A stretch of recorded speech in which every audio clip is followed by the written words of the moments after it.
ಶುಭೋದಯ ವೀಕ್ಷಕರೇ, ರಾಶಿ ಭವಿಷ್ಯ ನೇರ ಪ್ರಸಾರ ಕಾರ್ಯಕ್ರಮಕ್ಕೆ ನಿಮ್ಮೆಲ್ಲರಿಗೂ ಪ್ರೀತಿಪೂರ್ವಕವಾಗಿ ಸ್ವಾಗತವನ್ನ ಕೋರ್ತಾ ನಾನು ಶ್ರುತಿಕಾ ಶೆಟ್ಟಿ. ವೀಕ್ಷಕರೇ, ಈ ದಿನ ನಾವು ಸರ್ಪದೋಷ ಅನ್ನುವಂತಹ ವಿಚಾರವನ್ನ ಆಯ್ಕೆ ಮಾಡಿಕೊಂಡಿರುವಂಥದ್ದು. ಸರ್ಪದೋಷ ಇದ್ದಂತಹ ಸಂದರ್ಭದಲ್ಲಿ ಮನೆಗಳಲ್ಲಿ ಶುಭ ಕಾರ್ಯಗಳು ನಡೆಯಲ್ಲ ಅಂತಾರೆ. ಇನ್ನು ವಿಶೇಷವಾಗಿ ಮದುವೆ ಕಾರ್ಯಗಳು ಬಂದಂತಹ ಸಂದರ್ಭದಲ್ಲಿ ಸಾಕಷ್ಟು ಅಡೆತಡೆಗಳು ಉಂಟಾಗುತ್ತೆ ಅನ್ನುವಂಥದ್ದು ಕೂಡ ಇದೆ. ಕಂಕಣ ಭಾಗ್ಯ ಕೂಡಿ ಬರೋಕೆ ಈ ದೋಷ ನಿವಾರಣೆಯನ್ನ ಯಾವ ರೀತಿ ಮಾಡಬೇಕು ಅನ್ನುವಂತಹ ವಿಚಾರದ ಬಗ್ಗೆ, ಹಾಗೆ ಈ ದಿನದ ರಾಶಿ ಭವಿಷ್ಯವನ್ನ ತಿಳಿಸ್ಕೊಡೋಕೆ ನಮ್ಮ ಜೊತೆಗಿದ್ದಾರೆ ಪ್ರಖ್ಯಾತ ಜ್ಯೋತಿಷಿಗಳು, ಆಧ್ಯಾತ್ಮಿಕ ಚಿಂತಕರು, ಪ್ರೈಡ್ ಆಫ್ ಇಂಡಿಯಾ ಪ್ರಶಸ್ತಿ ಪುರಸ್ಕೃತರು ಆಗಿರುವಂತಹ ಡಾಕ್ಟರ್ ಶ್ರೀವೈ ಶ್ರೀಧರ್ ಭಟ್ಟಾಚಾರ್ಯ ಗುರೂಜಿ ಅವರು. ಬನ್ನಿ ಅವ್ರನ್ನ ಕಾರ್ಯಕ್ರಮಕ್ಕೆ ಬರಮಾಡ್ಕೊಳ್ಳೋಣ. ಗುರುಜಿ ಶುಭೋದಯ, ಕಾರ್ಯಕ್ರಮಕ್ಕೆ ಸ್ವಾಗತ ತಮಗೆ. ಓಂ ಶಾಂತಾಕಾರಂ ಭುಜಗಶಯನಂ ಪದ್ಮನಾಭಂ ಸುರೇಶಂ ವಿಶ್ವಾಕಾರಂ ಗಗನಸದೃಶಂ ಮೇಘವರ್ಣಂ ಶುಭಾಂಗಂ ಲಕ್ಷ್ಮೀಕಾಂತಕಮಲನಯನ ಯೋಗಿರುದ್ಯಾನ್ಯಗಮ್ಯಂ ವಂದೇ ವಿಷ್ಣುಂ ಭೋಭಯಹರಂ ಸರ್ವಲೋಕೈಕನಾಥಂ. ಪಬ್ಲಿಕ್ ಟಿವಿಯ ಸಮಸ್ತ ವೀಕ್ಷಕರಿಗೆ ಗುರೂಜಿ ಮಾಡುವ ನಮಸ್ಕಾರಗಳು. ಗುರುಜಿನ ಆರಂಭದಲ್ಲಿ ಈ ದಿನದ ಪಂಚಾಂಗ ಯಾವ ರೀತಿಯಾಗಿದೆ ಗುರುಜಿ? ಈ ದಿನ ಪಂಚಾಂಗದ ಕಡೆ ನಾವು ಗಮನವನ್ನು ಕೊಟ್ಟಾಗ ವಿಕಾರಿ ನಾಮ ಸಂವತ್ಸರ, ಉತ್ತರಾಯಣ, ವಸಂತ ಋತು, ಚೈತ್ರ ಮಾಸ, ಕೃಷ್ಣ ಪಕ್ಷ, ಬುಧವಾರ, ಪಂಚಮಿ, ಮೂಲಾ ನಕ್ಷತ್ರ, ಶಿವಯೋಗ, ತೈತಲೇಕರಣ. ಈ ದಿನ ರಾಹುಕಾಲವನ್ನು ನಾವು ನೋಡಿದಾಗ ಮಧ್ಯಾಹ್ನ 12 ಗಂಟೆ 22 ನಿಮಿಷದಿಂದ ಮಧ್ಯಾಹ್ನ 1 ಗಂಟೆ 56 ನಿಮಿಷದವರೆಗೆ, ಗುಳಿಕ ಕಾಲ ಬೆಳಗ್ಗೆ 10 ಗಂಟೆ 48 ನಿಮಿಷದಿಂದ 12 ಗಂಟೆ 22 ನಿಮಿಷದವರೆಗೆ, ಯಮಗಂಡ ಕಾಲ ಬೆಳಗ್ಗೆ 7 ಗಂಟೆ 41 ನಿಮಿಷದಿಂದ 9 ಗಂಟೆ 14 ನಿಮಿಷದವರೆಗೆ. ಈ ದಿನ ಶುಭ ಸಮಯವನ್ನು ನಾವು ನೋಡಿದಾಗ ಬೆಳಗ್ಗೆ 9 ಗಂಟೆ 53 ನಿಮಿಷದಿಂದ 10 ಗಂಟೆ 22 ನಿಮಿಷದವರೆಗೂ ಶುಭ ಕಾರ್ಯಗಳನ್ನು ಮಾಡಬಹುದು. ಈ ದಿನ ಪಂಚಾಂಗ ಈ ರೀತಿ ಇದೆ. ಖಂಡಿತವಾಗ್ಲು ಗುರುಜಿ, ನಮ್ಮ ವೀಕ್ಷಕರೆಲ್ಲರೂ ರಾಶಿ ಭವಿಷ್ಯವನ್ನ ತಿಳಿಯುವಂತಹ ಕುತೂಹಲದಲ್ಲಿರ್ತಾರೆ. ಮೊದಲ 6 ರಾಶಿಗಳ ಈ ದಿನದ ಭವಿಷ್ಯ. ಈ ದಿನ ದ್ವಾದಶ ರಾಶಿ ಗೋಚಾರ ಫಲಗಳತ್ತ ನಾವು ಗಮನವನ್ನು ಕೊಟ್ಟಾಗ ಮೊದಲಿಗೆ ಮೇಷರಾಶಿಗೆ. ಈ ಮೇಷರಾಶಿಯವರಿಗೆ ಈ ದಿನ ನಿಮ್ಮ ಮಾತಿನಲ್ಲಿ ಹಿಡಿತ ಇರಲಿ. ಹಿಡಿತವನ್ನು ತಪ್ಪಿದರೆ ನಾನಾ ರೀತಿಯ ಸಮಸ್ಯೆಗಳನ್ನು ಎದುರಿಸಬೇಕಾಗತ್ತೆ. ಜಾಗ್ರತೆಯನ್ನು ವಹಿಸಿ. ಯಾರ್ಯಾರು ವಿದ್ಯಾಭ್ಯಾಸವನ್ನು ಮಾಡ್ತಾ ಇದ್ದೀರೋ ವಿದ್ಯಾಭ್ಯಾಸದಲ್ಲಿ ಪ್ರಗತಿಯನ್ನು ನೋಡ್ತಕ್ಕಂಥ ಒಂದು ದಿನವಾಗತ್ತೆ. ಉತ್ತಮ ಬುದ್ಧಿಶಕ್ತಿ ನಿಮ್ಮ ಶರೀರದಲ್ಲಿ ಉತ್ಪತ್ತಿಯಾಗತ್ತೆ. ಅದನ್ನು ಸದುಪಯೋಗವನ್ನು ಪಡಿಸ್ಕೊಳ್ತಕ್ಕಂಥ ಕೆಲಸವನ್ನು ಮಾಡಿ. ಪರರ ಧನ ಪ್ರಾಪ್ತಿ ಯಾರ್ದೋ ಗೊತ್ತೇ ಇಲ್ಲ, ನಾನಾ ಮೂಲಗಳಿಂದ ಧನ ಪ್ರಾಪ್ತಿ ಆಗ್ತಕ್ಕಂಥ ಒಂದು ದಿನವಾಗತ್ತೆ. ಸರ್ಕಾರಿ ಕೆಲಸ ಕಾರ್ಯಗಳಲ್ಲಿ ಸ್ವಲ್ಪ ವಿಳಂಬಗಳಾಗ್ತಕ್ಕಂಥದ್ದು ಕಂಡು ಬರುತ್ತೆ. ಈ ದಿನ ನೀವು ಮಾಡಬೇಕಾಗಿರ್ತಕ್ಕಂಥ ಒಂದು ಪರಿಹಾರ, ಓಂ ಲಕ್ಷ್ಮೀ ನರಸಿಂಹಾಯ ನಮಃ ಈ ಮಂತ್ರವನ್ನು 48 ಬಾರಿ ಜಪವನ್ನು ಮಾಡಿ ಲಕ್ಷ್ಮೀ ನರಸಿಂಹನ ಆಲಯಕ್ಕೆ ಹೋಗಿ ದೀರ್ಘದಾಂಡ ನಮಸ್ಕಾರವನ್ನು ಮಾಡ್ತಕ್ಕಂಥ ಕೆಲಸವನ್ನು ಮಾಡಿ. ಇನ್ನು ವೃಷಭ ರಾಶಿ. ಈ ವೃಷಭ ರಾಶಿಯವರಿಗೆ ಈ ದಿನ ಎಲ್ಲೋ ಒಂದು ಕಡೆ ಋಣ ಬಾಧೆಗೆ ಸಿಕ್ಕಾಕೊಳ್ತಕ್ಕಂಥ ಸಾಧ್ಯತೆಗಳು ಹೆಚ್ಚಾಗಿ ಕಂಡು ಬರುತ್ತೆ. ಆತ್ಮೀಯರೊಂದಿಗೆ ಮನಸ್ತಾಪಗಳನ್ನು ಮಾಡ್ಕೊಂಡ್ಬಿಡ್ತೀರಾ. ಅನರ್ಥಗಳನ್ನು ಮಾಡ್ಕೊಳ್ತಕ್ಕಂಥ ಸಾಧ್ಯತೆಗಳು ಹೆಚ್ಚಾಗಿ ಕಂಡು ಬರುತ್ತೆ. ನೂತನ ವಸ್ತ್ರ ಪ್ರಾಪ್ತಿ ಆಗ್ತಕ್ಕಂಥದ್ದು, ವಸ್ತ್ರ ಖರೀದಿಯನ್ನು ಮಾಡ್ಕೊಳ್ತಕ್ಕಂಥ ಒಂದು ಶುಭ ಯೋಗ. ಸ್ಥಗಿತ ಕಾರ್ಯಗಳು ಕೂಡ ಮುನ್ನಡೀತಕ್ಕಂಥ ಒಂದು ದಿನವಾಗತ್ತೆ. ಇಂಥ ಒಂದು ದಿನವನ್ನು ಸದುಪಯೋಗವನ್ನು ಪಡಿಸ್ಕೊಳ್ತಕ್ಕಂಥ ಕೆಲಸವನ್ನು ಮಾಡಿ. ಈ ದಿನ ನೀವು ಮಾಡಬೇಕಾಗಿರ್ತಕ್ಕಂಥ ಒಂದು ಪರಿಹಾರ, ವೃದ್ಧ ದಂಪತಿಗಳಿಗೆ ಪಾದಪೂಜೆಯನ್ನು ಮಾಡಿ ನಮಸ್ಕರಿಸಿ ಆಶೀರ್ವಾದವನ್ನು ಪಡಿತಕ್ಕಂಥ ಕೆಲಸವನ್ನು ಮಾಡಿ. ಇನ್ನು ಮಿಥುನ ರಾಶಿ. ಈ ಮಿಥುನ ರಾಶಿಯವರಿಗೆ ಈ ದಿನ ಶತ್ರುನಾಶವಾಗ್ತಕ್ಕಂಥ ಒಂದು ದಿನವಾಗತ್ತೆ. ಭಾಗ್ಯ ವೃದ್ಧಿ ಆಗ್ತಕ್ಕಂಥ ಒಂದು ದಿನ. ಅವಿವಾಹಿತರಿಗೆ ವಿವಾಹ ಯೋಗ. ಯಾರ್ಯಾರು ವಿವಾಹಕ್ಕೋಸ್ಕರ ಹಂಬಲಿಸ್ತಾ ಇದ್ದೀರೋ ಅಂಥವರಿಗೆ ವಿವಾಹ ನಿಶ್ಚಯವಾಗ್ತಕ್ಕಂಥ ಒಂದು ದಿನವಾಗುತ್ತೆ. ಸ್ವಲ್ಪ ಹಣ ಬಂದರೂ ಕೂಡ ಉಳಿಯಲ್ಲ, ಎಲ್ಲ ಹಣವನ್ನು ಖರ್ಚು ಮಾಡ್ಕೊಂಡ್ಬಿಡ್ತೀರಾ. ಖರ್ಚಿನ ಮೇಲೆ ಸ್ವಲ್ಪ ಹಿಡಿತವನ್ನು ಇಟ್ಕೊಳ್ತಕ್ಕಂಥ ಕೆಲಸವನ್ನು ಮಾಡಿ. ಈ ದಿನ ನೀವು ಮಾಡಬೇಕಾಗಿರ್ತಕ್ಕಂಥ ಒಂದು ಪರಿಹಾರ, ಆದಿತ್ಯ ಹೃದಯ ಪಾರಾಯಣವನ್ನು ಮಾಡಿ, ಪಕ್ಷಿಗಳಿಗೆ ಧಾನ್ಯವನ್ನು ಹಾಕಿ, ಸೂರ್ಯ ನಮಸ್ಕಾರವನ್ನು ಮಾಡ್ತಕ್ಕಂಥ ಕೆಲಸವನ್ನು ಮಾಡಿ. ಇನ್ನು ಕಟಕ ರಾಶಿ. ಈ ಕಟಕ ರಾಶಿಯವರಿಗೆ ಈ ದಿನ ಆರೋಗ್ಯದಲ್ಲಿ ಏರುಪೇರಾಗ್ತಕ್ಕಂಥ ಸಾಧ್ಯತೆಗಳು ಹೆಚ್ಚಾಗಿ ಕಂಡು ಬರುತ್ತೆ. ಸ್ವಲ್ಪ ಜಾಗ್ರತೆಯನ್ನು ವಹಿಸಿ. ನಿಮ್ಮ ಶರೀರದಲ್ಲಿ ಉಷ್ಣಾಂಶ, ಶೀತಾಂಶ, ಸಮತೋಲನವನ್ನು ಕಾಪಾಡಿಕೊಳ್ಳಿಕ್ಕೆ ಸಾಧ್ಯ ಆಗಲ್ಲ. ಸ್ವಲ್ಪ ಜಾಗ್ರತೆಯನ್ನು ವಹಿಸಿ. ಯಾರ್ಯಾರು ಸಂಶೋಧನೆಯನ್ನು ಮಾಡ್ತಾ ಇದ್ದೀರೋ ಅಂಥವರಿಗೆ ಪ್ರಗತಿ ಅಂತಕ್ಕಂಥದ್ದು ಲಭ್ಯವಾಗುತ್ತೆ. ಯಾರ್ಯಾರು ಕಾಂಟ್ರಾಕ್ಟರ್ಗಳಿದ್ದೀರೋ ಅಂಥವರಿಗೆ ವ್ಯವಹಾರಗಳಿಂದ ಬಹಳಷ್ಟು ಅಧಿಕವಾಗಿರ್ತಕ್ಕಂಥ ಧನಲಾಭಗಳು ಬರ್ತಕ್ಕಂಥ ಒಂದು ದಿನವಾಗತ್ತೆ ಈ ದಿನ. ಈ ದಿನ ನೀವು ಮಾಡಬೇಕಾಗಿರ್ತಕ್ಕಂಥ ಒಂದು ಪರಿಹಾರ, ಗೋ ಪೂಜೆಯನ್ನ ಮಾಡಿ ಹಸು ಮತ್ತೆ ಕರುವಿಗೆ ಬೆಲ್ಲ ಬಾಳೆಹಣ್ಣನ್ನು ತಿನ್ನಿಸಿ ದೀರ್ಘದಾಂಡ ನಮಸ್ಕಾರವನ್ನು ಮಾಡ್ತಕ್ಕಂಥ ಕೆಲಸವನ್ನು ಮಾಡಿ. ಇನ್ನು ಸಿಂಹರಾಶಿ, ಈ ಸಿಂಹರಾಶಿಯವರಿಗೆ ಈ ದಿನ ಎಲ್ಲೇ ಹೋದರೂ ಅಶಾಂತಿ, ಮನಸ್ಸಿನಲ್ಲಿ ಏನೋ ಒಂದು ರೀತಿಯ ತಳಮಳ, ಅಪವಾದ, ನಿಂದನೆಗಳು ನಿಮ್ಮ ಮೇಲೆ ಬರ್ತಕ್ಕಂಥ ಸಾಧ್ಯತೆಗಳು ಹೆಚ್ಚಾಗಿ ಕಂಡು ಬರುತ್ತೆ. ಕಲಹಗಳು, ಸುಮ್ಮನೆ ಜಗಳಗಳಾಗ್ತಕ್ಕಂಥ ಸಾಧ್ಯತೆಗಳಿದೆ. ಸ್ವಲ್ಪ ಜಾಗ್ರತೆಯನ್ನು ವಹಿಸಿ. ವೃತ ತಿರುಗಾಟ, ಸುಮ್ಮನೆ ಓಡಾಡ್ತಕ್ಕಂಥ ಕೆಲಸವನ್ನು ಮಾಡ್ಕೊಂಡ್ಬಿಡ್ತೀರಾ. ಸಾಲ ಬಾಧೆ ನಿಮ್ಮನ್ನು ಕಿತ್ತುಕೊಂಡು ತಿಂತಕ್ಕಂಥ ಒಂದು ಪರಿಸ್ಥಿತಿ, ಸಾಲ ಬಾಧೆಗಳಿಂದ ತತ್ತರಿಸ್ತಕ್ಕಂಥ ಒಂದು ದಿನವಾಗುತ್ತೆ. ಸ್ವಲ್ಪ ಜಾಗ್ರತೆಯನ್ನು ವಹಿಸಿ.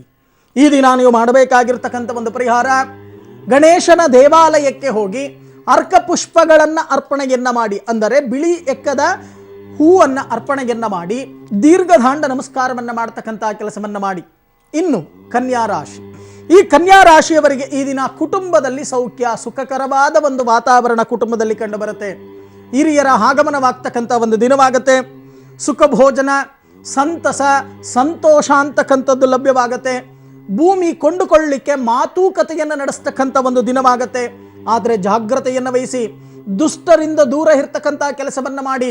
ಈ ದಿನ ನೀವು ಮಾಡಬೇಕಾಗಿರ್ತಕ್ಕಂಥ ಒಂದು ಪರಿಹಾರ, ಅಂಧ ಮಕ್ಕಳಿಗೆ, ಕಣ್ಣಿಲ್ದೇ ಇರ್ತಕ್ಕಂಥ ಅಂಧ ಮಕ್ಕಳಿಗೆ ಕೈಲಾದ ಸೇವೆಯನ್ನು ಮಾಡಿ ಅಥವಾ ಅನ್ನದಾನವನ್ನು ಮಾಡ್ತಕ್ಕಂಥ ಕೆಲಸವನ್ನು ಮಾಡಿ.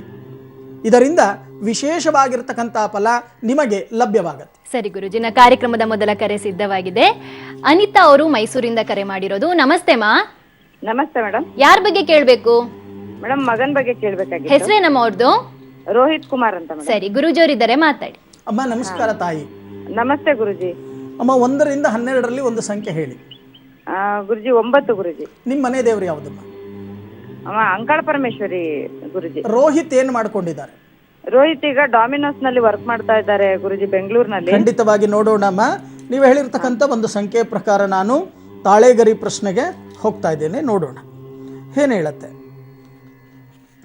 ತಾಳೆಗರಿ ಪ್ರಶ್ನೆಯನ್ನು ನಾವು ನೋಡಿದಾಗ, ಗುರೂಜಿ ವಿದ್ಯಾಭ್ಯಾಸ ಅಂತಕ್ಕಂಥದ್ದು ಸಂಪೂರ್ಣವಾಗಿ ಆಗಲಿಲ್ಲ, ಉನ್ನತ ಸ್ಥಾನಮಾನದ ಉದ್ಯೋಗ ಇವನಿಗೆ ಲಭ್ಯವಾಗಲಿಲ್ಲ, ಇವನ ಜಾತಕದಲ್ಲಿ ಏನಾದರೂ ದೋಷ ಇದೆಯಾ, ಎಲ್ಲ ಒಂದು ಕಡೆ ಕೆಲಸ ಮಾಡ್ತಾ ಇದ್ದಾನೆ ಉದರ ನಿಮಿತ್ತಕ್ಕೋಸ್ಕರ, ಆದರೂ ಕೂಡ ತೃಪ್ತಿಕರವಾಗಿಲ್ಲ, ಇವನ ಮುಂದಿನ ಜೀವನ ಹೇಗಿರುತ್ತೆ, ಯಾವಾಗ ಅನುಕೂಲಗಳು ಪ್ರಾಪ್ತಿಯಾಗತ್ತೆ ಅನ್ನೋ ಪ್ರಶ್ನೆಯನ್ನು ಹಿಡ್ಕೊಂಡು ಕರೆ ಮಾಡಿದ್ದೀರಾ, ಹೌದಾ ಅಥವಾ ಇಲ್ವಾ? ಹೌದು ಹೌದು ಗುರುಜಿ, ಒಂದು ಡೇಟ್ ಆಫ್ ಬರ್ತ್ ಗೊತ್ತಿದೆ ಗುರುಜಿ, ಹೇಳ್ತೀನಿ. ಖಂಡಿತ. ಇವರು ಈ ಜಾತಕವನ್ನು ನಾವು ನೋಡಿದಾಗ ತಾಳೆ ಗ್ರಂಥದಲ್ಲಿ ವ್ಯವಸ್ಥಿತವಾಗಿ ವಿದ್ಯಾಕಾರಕನಾಗಿರ್ತಕ್ಕಂಥ ಗುರು ಶುಕ್ರನ ಕ್ಷೇತ್ರದಲ್ಲಿ ಇದ್ದು ಅದು ನೀಚ ಸ್ಥಾನವಾಗಿರುವುದರಿಂದ ಈ ರೀತಿ ಆಗ್ತಕ್ಕಂಥ ಸಾಧ್ಯತೆ, ಜೊತೆಗೆ ಕರ್ಮಸ್ಥಾನಾಧಿಪತಿಯಾಗಿರ್ತಕ್ಕಂಥ ಚಂದ್ರ ಹವ್ಯವಸ್ಥೆಗಳನ್ನು ಕೊಡ್ತಕ್ಕಂಥದ್ದು. ನಾವು ಸಂಸ್ಕೃತದಲ್ಲಿ ಒಂದು ಶ್ಲೋಕವನ್ನು ಹೇಳ್ತೇವೆ, ಚಂದ್ರಮಾ ಮನಸೋ ಜಾತಃ. ಚಂದ್ರ ಮನಸ್ಸಿನ ಮೇಲೆ ಹಿಡಿತವನ್ನು ಸಾಧಿಸ್ತಾನೆ, ಚೆನ್ನಾಗಿ ಅರ್ಥ ಮಾಡ್ಕೊಳ್ಳಿ. ಈ ಚಂದ್ರ ಆಗಾಗ ಇವರ ಮನಸ್ಸಿನಲ್ಲಿ ಗೊಂದಲಮಯವಾದ ಒಂದು ವಾತಾವರಣ ಸೃಷ್ಟಿಯಾಗತ್ತೆ. ಇದಕ್ಕೆ ಮೊದಲು ನೀವು ಮಾಡಬೇಕಾಗಿರ್ತಕ್ಕಂಥ ಕೆಲಸ ಇಷ್ಟೇ, ವ್ಯವಸ್ಥಿತವಾಗಿ ಗುರು ಶಾಂತಿ ಹೋಮ, ಗುರು ಸ್ತೋತ್ರ ಪಾರಾಯಣ ಅಥವಾ ಪ್ರತಿ ಗುರುವಾರ ಗುರುಗಳ ದರ್ಶನ, ಜೊತೆಗೆ ಚಂದ್ರ ಶಾಂತಿ, ಜೊತೆಗೆ ಕುಳಿಕ ಧಾನ್ಯ ತುಲಾಭಾರ ದಾನ, ಜೊತೆಗೆ ಶ್ವೇತ ವಸ್ತ್ರದಾನವನ್ನು ಕೊಡ್ತಕ್ಕಂಥ ಕೆಲಸವನ್ನು ಮಾಡಿ, ಜೊತೆಗೆ ವ್ಯವಸ್ಥಿತವಾಗಿ ಮೂನ್ ಸ್ಟೋನ್ ಅಂತ ನಾವೇ ಹೇಳ್ತೀವಿ, ಅಂದರೆ ಚಂದ್ರನ ರತ್ನ ಮೂನ್ ಸ್ಟೋನ್ ಅಂತಕ್ಕಂಥದ್ದು, ಅದನ್ನು ಧಾರಣೆಯನ್ನು ಮಾಡ್ಕೊಳ್ತಕ್ಕಂಥ ಕೆಲಸವನ್ನು ಮಾಡಿಸಿ. ಹಂತ ಹಂತವಾಗಿ ಅಭಿವೃದ್ಧಿಯತ್ತ ಬರ್ತಾರೆ. ಯೋಚನೆ ಮಾಡ್ತಕ್ಕಂಥದ್ದು ಬೇಡ. ಒಳ್ಳೇದಾಗ್ಲಿ ತಾಯಿ. ಧನ್ಯವಾದಗಳು ಕರೆ ಮಾಡಿದ್ದಕ್ಕೆ. ವೀಕ್ಷಕರೇ, ಸ್ಕ್ರೀನ್ ಮೇಲೆ ನಂಬರ್ಸ್ ಬರ್ತಾ ಇದೆ, ಕರೆ ಮಾಡಿ ಗುರುಜೋರ್ ಜೊತೆ ಮಾತಾಡ್ಬೋದು. ಮತ್ತೊಂದು ಕರೆ ಇದೆ. ಹಲೋ, ನಮಸ್ತೆ. ನಮಸ್ತೆ ಮೇಡಮ್. ಹೆಸರು ಹೇಳಿ ತಮ್ದು? ಜಾನಕಿ. ಯಾರ ಬಗ್ಗೆ ಕೇಳಬೇಕು? ನನ್ನ ಮಗನ ಬಗ್ಗೆ ಕೇಳಬೇಕು ಮೇಡಮ್. ಹೆಸರು ಹೇಳಿ ಅವ್ರದ್ದು? ಒಂದು ಯಶವಂತ್ ಅಂತ. ಸರಿ, ಗುರುಜೋರ್ ಇದ್ದಾರೆ, ನೇರವಾಗಿ ಮಾತಾಡಿ. ಅಮ್ಮ ನಮಸ್ಕಾರ ತಾಯಿ. ನಮಸ್ತೆ ಸ್ವಾಮಿ. 1 ರಿಂದ 12ರಲ್ಲಿ ಒಂದು ಸಂಖ್ಯೆ ಹೇಳಿಮ್ಮ. 8 ಸ್ವಾಮಿ. 8. ನಿಮ್ಮ ಮನೆ ದೇವರು ಯಾವುದಮ್ಮ? ನಮ್ದು ಲಕ್ಷ್ಮೀ ರಂಗನಾಥ ಸ್ವಾಮಿ. ಲಕ್ಷ್ಮೀ ರಂಗನಾಥ. ಸರಿ, ನಿಮ್ಮ ಮಗ ಏನ್ ಮಾಡ್ಕೊಂಡಿದ್ದಾರೆ? ಅವನು ಕೆಲಸದಲ್ಲಿದ್ದಾನೆ, KSRTC. ಖಂಡಿತವಾಗಿ ನೋಡೋಣ. ನೀವು ಹೇಳಿರ್ತಕ್ಕಂಥ ಒಂದು ಸಂಖ್ಯೆ ಪ್ರಕಾರ ನಾನು ಗುಲಗಂಜಿ ಪ್ರಶ್ನೆಗೆ ಹೋಗ್ತಾ ಇದ್ದೇನೆ. ನೋಡೋಣ ಗುಲಗಂಜಿ ಪ್ರಶ್ನೆ ಏನು ಹೇಳುತ್ತೆ. 1, 2, 3, 4, 5. ಏನು ಗುರುಜಿ, ಕೆಲಸದಲ್ಲಿದ್ದಾನೆ ನಿಜ, ಆದರೂ ಕೂಡ ಅಂದ್ಕೊಂಡಿದ್ದೇನು ಸರಿಯಾಗಿ ಆಗ್ತಾ ಇಲ್ಲ, ಶುಭ ಕಾರ್ಯಗಳು ಕೂಡ ಸರಿಯಾಗಿ ಅವ್ಯವಸ್ಥೆಗಳಾಗ್ತಾ ಇದೆ. ಇವನ ಮುಂದಿನ ಜೀವನ ಏನು, ಹೇಗೆ ಇವನು ಪರಿವರ್ತನೆ ಆಗಬೇಕು, ಇವನ ಜಾತಕದಲ್ಲಿ ಏನಾದರೂ ದೋಷಗಳಿದೆಯಾ, ಇತ್ತೀಚೆಗೆ ಹೇಳ್ತಕ್ಕಂಥದ್ದನ್ನು ಏನೂ ಕೂಡ ಸರಿಯಾಗಿ ಅರ್ಥ ಮಾಡ್ಕೋತಾ ಇಲ್ಲ, ಏನು ಇದರ ಅರ್ಥ, ಏನಾದರೂ ದೋಷ ಇದ್ರೆ ಪರಿಹಾರ ತಿಳಿಸಿ, ಇಂಥ ಪ್ರಶ್ನೆಯನ್ನ ಹಿಡ್ಕೊಂಡು ಕರೆ ಮಾಡಿದ್ದೀರಾ, ಹೌದಾ ಅಥವಾ ಇಲ್ವಾ? ಹೌದು ಸ್ವಾಮಿ, ಹೌದು. ಯೋಚನೆ ಮಾಡ್ತಕ್ಕಂಥದ್ದು ಬೇಡ. ನೀವು ಹಾಸನದಿಂದ ಕರೆ ಮಾಡ್ತಾ ಇದ್ದೀರಾ, ಹೌದಲ್ವಾ? ಹೌದು ಸ್ವಾಮಿ. ಅಂಗೈಯಲ್ಲಿ ಬೆಣ್ಣೆ ಇಟ್ಕೊಂಡು ತುಪ್ಪಕ್ಕೆ ಊರೆಲ್ಲ ಹುಡುಕಿದ್ರು ಅಂತ ಕನ್ನಡದಲ್ಲಿ ಒಂದು ಗಾದೆ. ಹಾಸನಾಂಬ ದರ್ಶನ ಮಾಡಿಸಿದ್ದೀರಾ ಯಾವಾಗ್ಲಾದ್ರೂ? ಮಾಡ್ತಾ ಇರ್ತೀವಿ, ವರ್ಷ ತಗ್ದಾಗೆಲ್ಲ ಅಲ್ಲ, ನಿಮ್ಮ ಮಗ ಮಾಡಿದಾರಾ? ಅವನು ಹೋಯ್ತಾನೆ. ಅವರು ಹೋಗ್ತಾರಾ?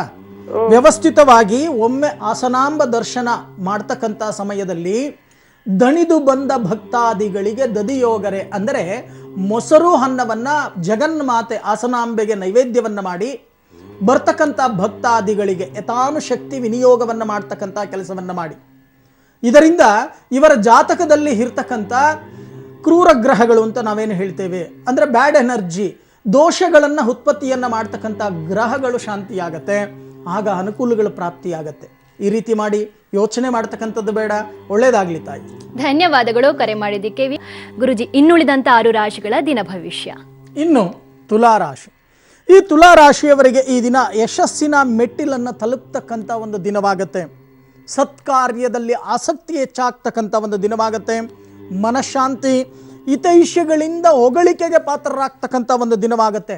ಆದರೆ ಮಾನಸಿಕ ವ್ಯಥೆ ಅಂತಕ್ಕಂಥದ್ದು ಈ ದಿನ ನಿಮ್ಮನ್ನು ಕಾಡುತ್ತೆ. ಜಾಗ್ರತೆಯನ್ನು ವಹಿಸಿ. ಈ ದಿನ ನೀವು ಮಾಡಬೇಕಾಗಿರ್ತಕ್ಕಂಥ ಒಂದು ಪರಿಹಾರ, ಸುಂದರಕಾಂಡ ಪಾರಾಯಣವನ್ನ ಮಾಡಿ ದಕ್ಷಿಣಾಭಿಮುಖವಾಗಿರ್ತಕ್ಕಂಥ ಆಂಜನೇಯನಿಗೆ ದೀರ್ಘದಾಂಡ ನಮಸ್ಕಾರವನ್ನು ಮಾಡ್ತಕ್ಕಂಥ ಕೆಲಸವನ್ನು ಮಾಡಿ. ಇನ್ನು ವೃಶ್ಚಿಕ ರಾಶಿ. ಈ ವೃಶ್ಚಿಕ ರಾಶಿಯವರಿಗೆ ಈ ದಿನ ಪರರ ಧನ ಪ್ರಾಪ್ತಿ, ಯಾರದೋ ಗೊತ್ತೇ ಇಲ್ಲ, ಅನಿರೀಕ್ಷಿತವಾಗಿ ಯಾರೋ ಬಂದು ಹಣವನ್ನು ಕೊಡ್ತಕ್ಕಂಥ ಒಂದು ದಿನವಾಗತ್ತೆ. ಸಾಧಾರಣವಾಗಿರ್ತಕ್ಕಂಥ ಲಾಭ ಮಾಡ್ತಕ್ಕಂಥ ಕೆಲಸ ಕಾರ್ಯದಲ್ಲಿ ಆಂತರಿಕ ಕಲಹಗಳಾಗ್ತಕ್ಕಂಥ ಒಂದು ದಿನವಾಗತ್ತೆ. ಎಚ್ಚರಿಕೆಯನ್ನು ವಹಿಸಿ. ನಿಮ್ಮನ್ನು ಅನರ್ಥಗಳನ್ನು ಮಾಡ್ಕೊಂಡ್ಬಿಡ್ತಾರೆ. ಗೊಂದಲಮಯವಾದ ಒಂದು ವಾತಾವರಣ ಈ ದಿನ ಸೃಷ್ಟಿಯಾಗತ್ತೆ. ಈ ದಿನ ನೀವು ಮಾಡಬೇಕಾಗಿರ್ತಕ್ಕಂಥ ಒಂದು ಪರಿಹಾರ, ಓಂ ಹೇರಂಬ ಗಣಪತಯೇ ನಮಃ ಈ ಮಂತ್ರವನ್ನ 21 ಬಾರಿ ಜಪವನ್ನ ಮಾಡಿ ಉತ್ತರಾಭಿಮುಖವಾಗಿರ್ತಕ್ಕಂಥ ಗಣೇಶನಿಗೆ 21 ನಮಸ್ಕಾರಗಳನ್ನು ಮಾಡ್ತಕ್ಕಂಥ ಕೆಲಸವನ್ನ ಮಾಡಿ. ಇನ್ನು ಧನುಸ್ಸು ರಾಶಿ. ಈ ಧನುಸ್ಸು ರಾಶಿಯವರಿಗೆ ಈ ದಿನ ಅಲ್ಪ ಆದಾಯ, ಅಧಿಕ ಖರ್ಚು ಇರ್ತಕ್ಕಂಥ ಹಣವನ್ನೆಲ್ಲ ಖರ್ಚು ಮಾಡ್ಕೊಂಡ್ಬಿಡ್ತೀರಾ. ಖರ್ಚಿನ ಮೇಲೆ ಸ್ವಲ್ಪ ನಿಗವನ್ನು ಇಟ್ಟು ಖರ್ಚು ಮಾಡ್ಕೊಳ್ತಕ್ಕಂಥ ಕೆಲಸವನ್ನ ಮಾಡಿ. ಉಳಿತಾಯದ ಬಗ್ಗೆ ಗಮನವನ್ನು ಹರಿಸ್ತಕ್ಕಂಥ ಕೆಲಸವನ್ನ ಮಾಡಿ. ದೂರ ಪ್ರಯಾಣ ಮಾಡ್ತಕ್ಕಂಥ ಸಾಧ್ಯತೆಗಳು ಹೆಚ್ಚಾಗಿ ಕಂಡು ಬರ್ತಾ ಇದೆ. ಯಾರ್ಯಾರು ಕೃಷಿ ಚಟುವಟಿಕೆಯಲ್ಲಿ ತೊಡಗಿದ್ದೀರೋ ಅಂಥವರಿಗೆ ಬಹಳಷ್ಟು ಲಾಭಗಳು ಲಭ್ಯವಾಗ್ತಕ್ಕಂಥ ಒಂದು ದಿನವಾಗುತ್ತೆ.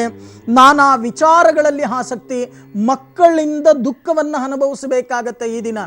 ಈ ದಿನ ನೀವು ಮಾಡಬೇಕಾಗಿರ್ತಕ್ಕಂಥ ಒಂದು ಪರಿಹಾರ, ಔದುಂಬರ ವೃಕ್ಷಕ್ಕೆ 18 ಪ್ರದಕ್ಷಿಣೆಗಳನ್ನು ಮಾಡಿ ದೀರ್ಘದಾಂಡ ನಮಸ್ಕಾರವನ್ನು ಮಾಡ್ತಕ್ಕಂಥ ಕೆಲಸವನ್ನು ಮಾಡಿ. ಇನ್ನು ಮಕರ ರಾಶಿ.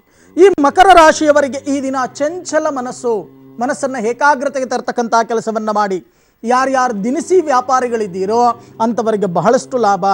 ಮನಕ್ಲೇಶ, ರೋಗ ಬಾಧೆ, ಆಲಸ್ಯ ಮನೋಭಾವ, ದೊಡ್ಡವರು ಹೇಳ್ತಾರೆ ಆಲಸ್ಯಂ ಅಮೃತಂ ವಿಷಂ. ಆಲಸ್ಯ ಮನೋಭಾವದಿಂದ ದುಃಖಗಳನ್ನು ನೀವೇ ಉತ್ಪತ್ತಿಯನ್ನು ಮಾಡ್ಕೋತೀರಾ. ಕಾರ್ಪಣ್ಯಗಳನ್ನು ನೀವೇ ಉತ್ಪತ್ತಿಯನ್ನು ಮಾಡ್ಕೊಳ್ತಕ್ಕಂಥ ಒಂದು ದಿನವಾಗುತ್ತೆ.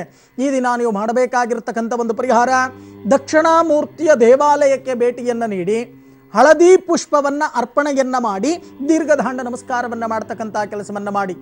ಇನ್ನು ಕುಂಭರಾಶಿ. ಈ ಕುಂಭರಾಶಿಯವರಿಗೆ ಈ ದಿನ ಮಾಡ್ತಕ್ಕಂಥ ಕೆಲಸ ಕಾರ್ಯಗಳಲ್ಲಿ ಜಯವನ್ನ ಅನುಭವಿಸ್ತಕ್ಕಂಥ ಒಂದು ದಿನವಾಗತ್ತೆ. ಆದರೆ ನಂಬಿಕೆ ದ್ರೋಹಕ್ಕೆ ಒಳಗಾಗಬೇಕಾಗತ್ತೆ. ಎಚ್ಚರವನ್ನ ತಪ್ಪಿದರೆ ಜಾಗ್ರತೆಯನ್ನು ವಹಿಸಿ. ನೀವಾಡುವ ಮಾತಿನಿಂದ ಕಲಹಗಳಾಗ್ತಕ್ಕಂಥ ಸಾಧ್ಯತೆಗಳಿದೆ. ಮಾತಿನ ಮೇಲೆ ನಿಗವನ್ನು ಇಟ್ಟು ಮಾತನಾಡ್ತಕ್ಕಂಥ ಕೆಲಸವನ್ನ ಮಾಡಿ. ವಾಹನ ಖರೀದಿಯನ್ನು ಮಾಡಲಿಕ್ಕೆ ಬಹಳಷ್ಟು ಆಲೋಚನೆಯನ್ನು ಮಾಡ್ತೀರಾ.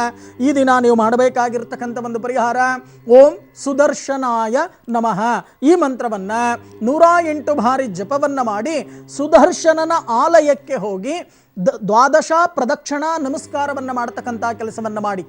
ಇನ್ನು ಮೀನರಾಶಿ.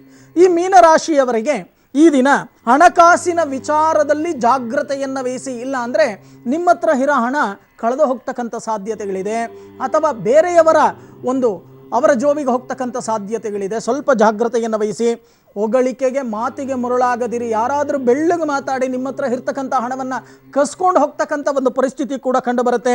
ಕೆಲಸ ಕಾರ್ಯಗಳಿಂದ ನಿಷ್ಠೆಯಿಂದ ಮಾಡ್ತಕ್ಕಂಥ ಒಂದು ದಿನವಾಗತ್ತೆ. ಪ್ರಾಮಾಣಿಕತೆಯ ದೈವ ಅಂತಕ್ಕಂಥ ಮನೋಭಾವ ಈ ದಿನ ನಿಮಗೆ ಲಭ್ಯವಾಗುತ್ತೆ. ಈ ದಿನ ನೀವು ಮಾಡಬೇಕಾಗಿರ್ತಕ್ಕಂಥ ಒಂದು ಪರಿಹಾರ, ದುರ್ಗಾ ಸಪ್ತಶತಿ ಪಾರಾಯಣವನ್ನ ಮಾಡಿ, ಕನ್ಯಾಮಣಿಗೆ ಪಾದಪೂಜೆಯನ್ನ ಮಾಡಿ, ದೀರ್ಘದಾಂಡ ನಮಸ್ಕಾರವನ್ನ ಮಾಡ್ತಕ್ಕಂಥ ಕೆಲಸವನ್ನ ಮಾಡಿ. ಇದರಿಂದ ಬಹಳಷ್ಟು ವಿಶೇಷವಾಗಿರ್ತಕ್ಕಂಥ ಫಲ ನಿಮಗೆ ಲಭ್ಯವಾಗುತ್ತೆ. ಸರಿ ಗುರುಜಿ, ಇವಾಗೊಂದು ಕರೆ ಇದೆ. ಆನಂದ್ ಅವರು ಶಿವಮೊಗ್ಗದಿಂದ ಕರೆ ಮಾಡಿರೋದು. ನಮಸ್ತೆ ಸರ್. ನಮಸ್ಕಾರ ಮೇಡಮ್. ಯಾರ ಬಗ್ಗೆ ಕೇಳಬೇಕಾಗಿತ್ತು? ನನ್ನ ಬಗ್ಗೆನೇ ಕೇಳಬೇಕಿತ್ತು ಮೇಡಮ್. ಸರಿ, ಗುರೂಜಿ ಅವರು ಇದ್ದಾರೆ ಸರ್, ನೇರವಾಗಿ ಮಾತಾಡಿ. ಆನಂದ್ ಅವರೇ ನಮಸ್ಕಾರ. ನಮಸ್ಕಾರ ಗುರುಜಿ. 1 ರಿಂದ 12ರಲ್ಲಿ ಒಂದು ಸಂಖ್ಯೆ ಹೇಳಿಪ್ಪ. 6. 6. ನಿಮ್ಮ ಮನೆ ದೇವರು ಯಾವುದು? ಲಕ್ಷ್ಮೀ ರಂಗನಾಥ ಸ್ವಾಮಿ. ಲಕ್ಷ್ಮೀ ರಂಗನಾಥ. ಏನ್ ಮಾಡ್ಕೊಂಡಿದ್ದೀರಾ? ಸ್ವಾಮಿಗೆ ಮದ್ವೆ ವ್ಯವಹಾರ ಮಾಡ್ತಾ ಇದ್ವಿ, ಈಗ ಲಾಸ್ ಆಗಿ ಸ್ವಲ್ಪ ಮಾವನ ಮನೆಗೆ ಇದೀವಿ, ಈಗ ಸಾಗರ ಬಂದು. ಖಂಡಿತವಾಗಿ ನೋಡೋಣ. ನೀವು ಹೇಳಿರ್ತಕ್ಕಂಥ ಒಂದು ಸಂಖ್ಯೆಯ ಪ್ರಕಾರ ನಾನು ತಾಳೆಗರಿ ಪ್ರಶ್ನೆಗೆ ಹೋಗ್ತಾ ಇದ್ದೀನಿ, ನೋಡೋಣ. ನೀವೀಗಾಗಲೇ ಹೇಳಿದ್ರಿ, ತಾಳೆಗರಿ ಪ್ರಶ್ನೆಯಲ್ಲೂ ಕೂಡ ಅದೇ ಬರ್ತಾ ಇದೆ. ಮಾಡ್ತಕ್ಕಂಥ ಕೆಲಸ ಕಾರ್ಯದಲ್ಲಿ ಬಹಳಷ್ಟು ನಷ್ಟಗಳನ್ನು ಅನುಭವಿಸ್ಬಿಟ್ಟಿದ್ದೇನೆ ಗುರುಗಳೇ, ಮಾನಸಿಕವಾಗಿ ವ್ಯಥೆ.